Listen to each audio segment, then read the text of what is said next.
이게 아무도 창업하지 말라. 뭐 이런 질문인 것 같은데. 필살기 질문입니다. 이거 중국에서 찍으면 한 5분의 1 가격에도 찍을 수 있을 것 같은데. 심사위원님, 이런 얘기 하면 안 되겠다.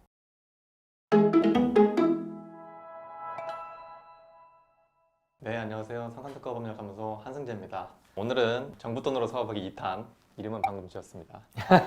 네, 서평강 변호사님 모시고 창업한 이후에 받아볼 수 있는 지원 사업에 대해서 알아보겠습니다. 그중에 특히 오늘은 3년 이내에 받을 수 있는 지원 사업이 있다고 하던데 네. 뭐 어떤 건지 뭐 요건이랑 좀 같이 좀 설명 좀 해주시겠습니까? 뭐 3년 이내에 받을 수 있는 지원 사업이 솔직히 엄청 많은데 오늘 초기 창업 패키지 해볼 거고요. 초기 창업 패키지는 3년 미만의 사업자가 지원할 수 있는 사업이다. 쉽게 말해서 2018년도 5월에 창업을 하셨어도 초기 창업 패키지가 이제 3월에 나올 거니까 2018년, 19년, 20년, 21년 5월 딱 3년이 지나기 전이면 쓸 수 있는 지원 사업이다. 이렇게 생각하시면 될 것 같습니다. 만으로 3년인 거죠? 만으로 3년인 거죠. 정확히 맞습니다. 뭐 그럼 다른 요건들은 뭐 예비 창업 패키지랑 거의 비슷한 건가요? 대동소이한데 5대 요소, 3대 요소 할 때 이제 3대 요소로 인매특, 인력 매출 특허 요거를 따지는데 예비 창업 패키지 때는 매출을 못 보잖아요. 근데 그렇죠. 이 초기 창업 패키지 때는 매출을 본다. 요게 이제 큰 변수예요. 실제 심사를 해보면 매출 빵원인 팀이 합격하기 좀 어려워요. 솔직한 얘기로. 얘는 매출이 좀 중요한. 매출이 아예 없는 팀보다는 조금이라도 만들어 놓은 팀이 합격률이 몇 배가 높습니다. 사실 그 연말에 그 저희 작년에 이런 얘기 하면 안 되겠다. 하여튼 작년에 그 고객사 중에 보면은 매출을 이렇게 만들어 오시는 분들이 계시더라고요. 매출을 진짜 왜냐 올해 지원 사업 할 거니까 이런 분들이 엄청 많았어요. 열심히 네, 이제 네, 그러니까 좀 뭘 아시는 분들이죠. 열심히 수익 활동을 열심히 하신 분들이죠. 수익 활동을 기가 막히게 이제 그렇죠. 기가 막히게 어떻게 만들어 오셔가지고 그러면은 이 초기 창업 패키지 같은 경우에는 뭐 지원금이 얼마나 되는지 아니면 자부담이 얼마나 되는지. 초기 창업 패키지는 사실 1억이라는 사업비는 예비 창업 패키지랑 동일하고요. 자부담도 30%라는 점에서 예비 창업 패키지랑 초기 창업 패키지랑 거의 똑같은데 아까 우리 예비 창업 패키지 1탄에서는 대표이사 인건비로 100%, 이 30%를 전부 대체할 수 있기 때문에 실질적으로 내 호주머니에서 돈을 내놓고 7천만 원을 받아가는 경우는 없는데 초기 창업 패키지는 내가 진짜 현금으로 내야 되는 자부담이 10%가 있어요. 예를 들어서 총 사업비 9천만 원으로 잡혀서 이 중에 70%인 6,300만 원은 나라에서 받고 그 다음에 이제 2,700만 원 중 1,800만 원 인건비로 대체 가능하고 10% 900만 원은 진짜 돈을 박아놔야 내 돈을 써야 요거를 다 받을 수가 있어요. 그래서 실질적인 부담이 조금은 있다. 요게 좀 큰 차이다. 이렇게 말씀드릴 수 있을 것 같습니다. 근데 이제 막상 제 주변에서 초기 창업 패키지 받으신 분들 보면 7천을 다 썼다 이런 사람들은 잘 없거든요. 그렇죠. 이게 사실은 이게 뭐 말이 7천인데 이게 이제 등수에 따라서 만약에 제가 16팀을 합격시켰다라고 하면 뭐 1등 팀이 6,400, 2등 팀이 6,200, 3등 팀이 6,000 이런 식으로 해가지고 이게 실제로 쓸 수 있는 돈이다. 이렇게 좀 생각하시면 될 것 같습니다. 그럼 어쨌든 이제 6천 정도 되는 돈을 이제 우리가 받은 거잖아요. 이제 개꿀이라고 생각할 수 있는데. 그렇죠. 그럼 이제 요거를 너무 이제 달콤하죠. 네, 달콤하죠. 이거 한 번 받으면은 솔직한 얘기로 사업 안 하시고 정부 돈만 열심히 노력하시는 분들은 이게 너무 달콤하기 때문에 마약과도 같아요. 받으신 분들 축하드립니다. 네. 다 제 세금입니다. 네, 네. 어쨌든 그럼 이걸 받았으면 네. 요거를 그럼 쓰는데 뭐 제한 같은 게 있나요? 뭐 예를 들면 뭐 저희 저번에 회식했을 때처럼 소고기 먹는다든가 이런데 이제 뭐 사용할 수 있는지. 그런 거는 안 되고요.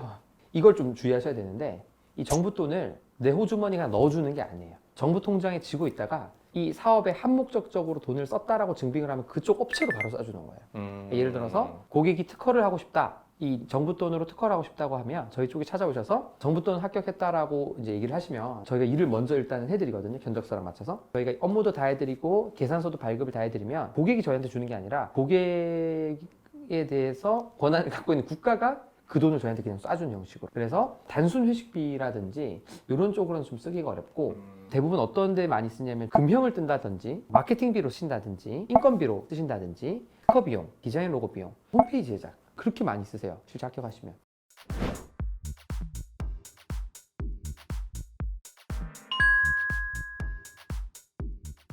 그럼 요거는 올해는 언제쯤 지원할 수가 있을까요? 작년에는 상반기는 이제 3월, 하반기는 9월, 그리고 비대면 초기 창업 패키지가 7월에 한번 나왔었어요.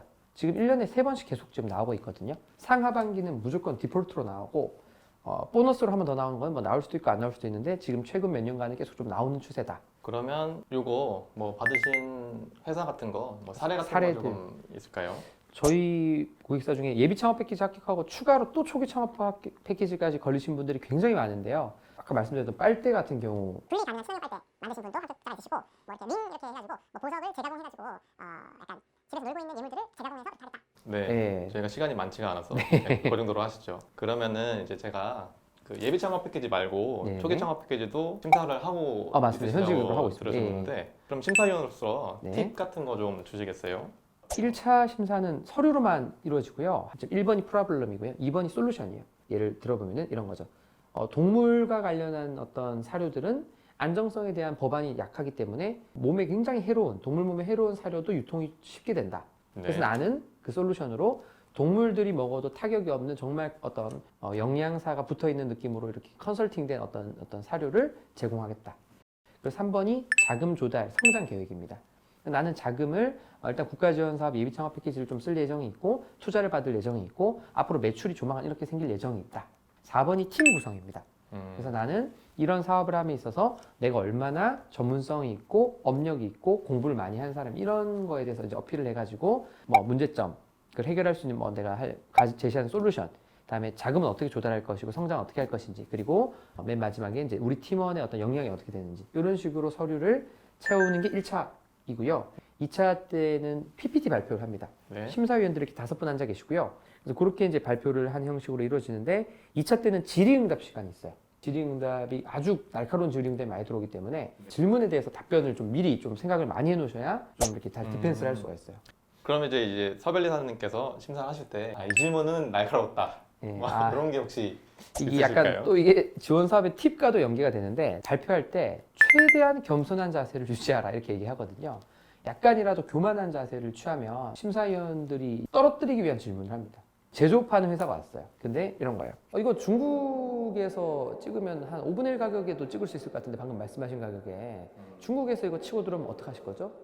여기서 스타트업이 당황하지 않고 살아나가야 되는데 이제 너무 이렇게 교만한 태도를 취하면 이제 이런 질문이 나오죠. 이게 아무도 창업하지 말라. 음, 뭐 이런 질문인 것 같은데. 필살기 질문인데 어떻게 보면은 네. 또 어떻게 좀 디펜스 하면 되냐면 심사위원님 그런 부분은 저희가 다 그런 부분의 리스크 때문에 미리 저희가 특허를 다 준비해 놨습니다. 이미 등록도 되어 있습니다.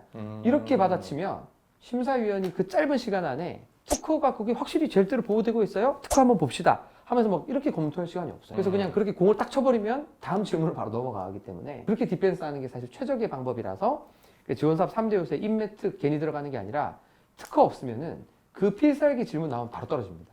그럼 그런 필살기는 이제 특허로 방어를 해라. 특허로 방어를 해야 돼, 무조건. 아. 방법이 없어요.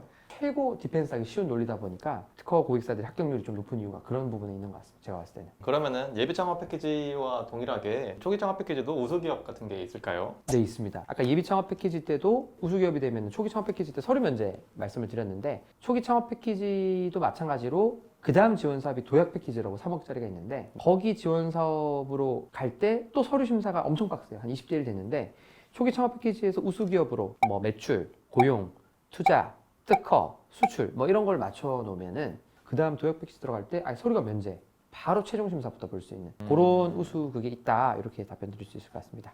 뭐 더 하고 싶으신 아니요 뭐 이 정도면은 네. 제가 봤을 때 제가 봤을 때 이제 조금만 더 건드리면 이제 앞으로 심사위원 못 나가지 않을까 그런 생각이 드는.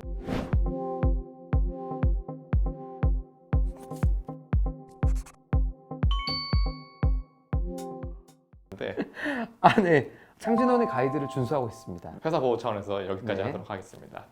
오늘 그 초기 창업 패키지에 대해서 알아봤는데 사업자 내신 지 3년 이내의 기업이시면 이런 제도 이용하셔서 정부 돈으로 조금 이제 사업을 좀 더 발전시킬 수 있는 그런 방안이 될 수 있을 것 같아요. 궁금한 점이 있으시면 또 댓글 달아주시고 저희는 다음번에 좀 더 좋은 영상으로 찾아뵙도록 하겠습니다. 구독과 좋아요. 부탁드립니다.